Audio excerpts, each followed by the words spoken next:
This is Religion in the News, sponsored by Wish TV, in cooperation with the Church Federation of Greater Indianapolis.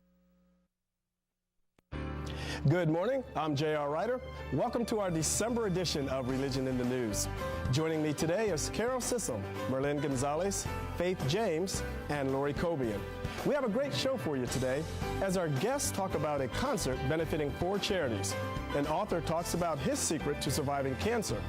Owners of a reindeer farm talk to us via Skype, and a relationship expert shares a prescription for a broken heart. And a familiar face talks about his book, The Kingdom. Stay tuned.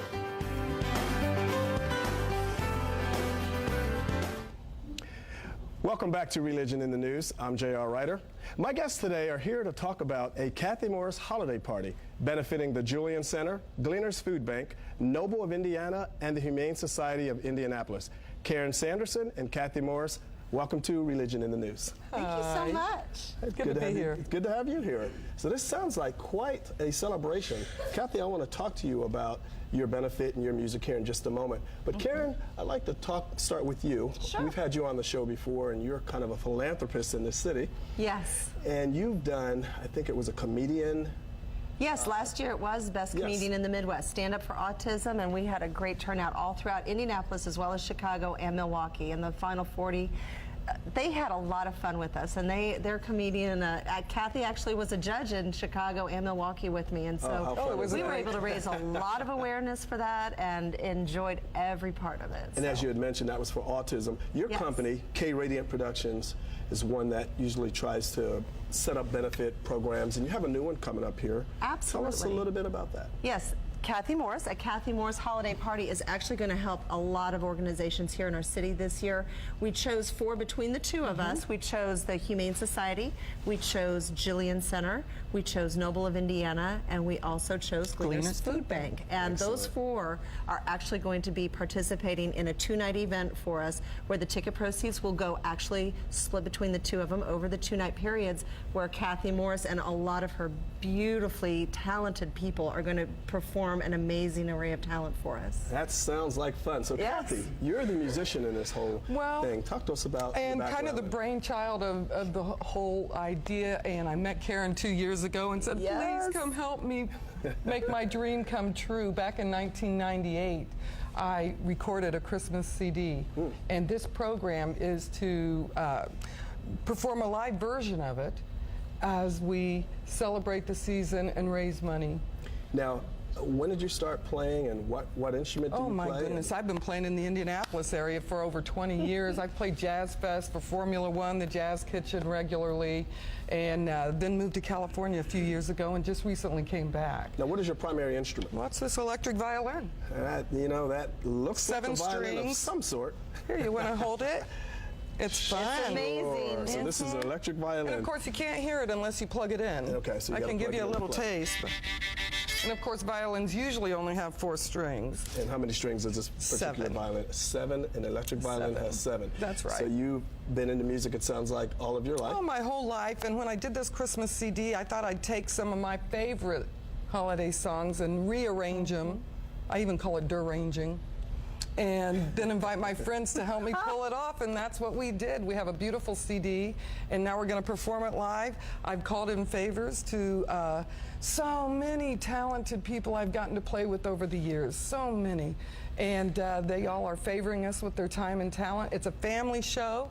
It starts at 7 o'clock, so people can just grab dinner after school or after work, come on down to the Athenaeum at the Rathskeller, and we're keeping the lights on in the audience even. It's a party. Excellent. It's a party. We'll make sure we put up your flyer that you provided for us and all of your contact information. We have about 30 seconds. I want to ask you this question. What would our viewers, or can they expect at this concert?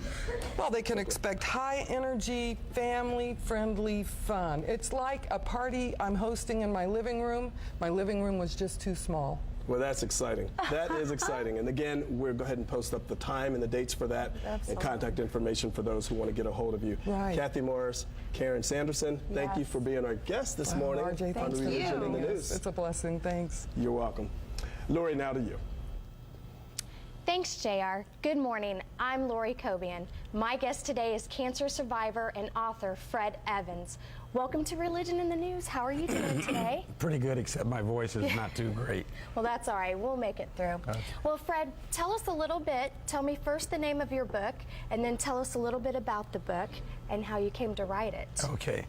The book is called Surviving Cancer, Keeping Laughter and Faith in High Gear. And I came to write the book because I had a number of people tell me that I should put this into a story. Unfortunately, I did not actually start out to write a book. Okay.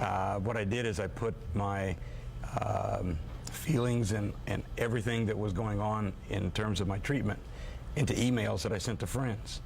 And my wife, my daughter, some other friends said, you know, you need to put this into a book. Okay. And so that's what I did. Okay. Well, tell us a little bit about the book. Well, I had prostate cancer.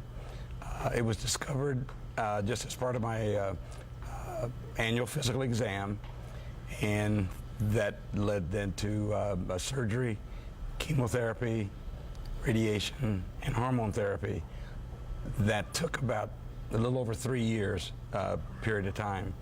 And so I got a lot of strength from my faith. At one point, just before surgery, you know, I was thinking about, you know, had I done everything I could do? And, you know, am I worried? Am I scared? And at that point, I just turned it over to God because I'd done all I could do. Right. And I had faith in the doctors, and so things have worked out. I've been cancer-free now for 9 years. So I'm very happy about that. Yes, absolutely. Yeah. Now, also, you're a bicycle enthusiast, okay? So tell us, how did you get started riding your bike, and how does that play into everything you've been through? Well, my biking actually played a very large role in my getting through this cancer challenge. But I began biking about 38 years ago when my son wanted a bicycle for his birthday. Okay. And so I bought one at the same time and fell in love with the bicycle, and I belong to a large bicycle club, Okay. Central Indiana Bicycling Association. But I'll tell you just very quickly, when a person has chemotherapy, their energy level goes from here and it just drops for about a week. Right. And bicycling was something that my doctor told me I could do. Okay. And my friends let me draft off of them, which makes it easier for me to be able to keep up with them. But they slowed down for me. Okay. Yeah. Now, do you have is there any goals that you have as far as the bicycling, any place you want to go to, or do you travel around the country? Well, probably my most ambitious ride was from Indianapolis to Washington, D.C. by way of Tennessee with a group of 12 other biking buddies of mine. Right. And I've done a number of, 1 and 2 week long bike trips. And we go to Florida annually, and I put on a bicycle week of Okay. training. Yeah. Well, we definitely encourage anybody out there who would love to purchase his book, or you could actually go on. Do you have a website? that No, you but could go the to? Hilton Publishing does have a website, and that's where you can access my book. Okay. Well, Yeah. Fred, it's been a pleasure. Thank you for joining us You're today. welcome. And now to you, Faith. Thanks, Lori. Good morning. I'm Faith James. Coming up next, my guest has a prescription for your broken heart and advice for struggling women. You don't want to miss it when we return.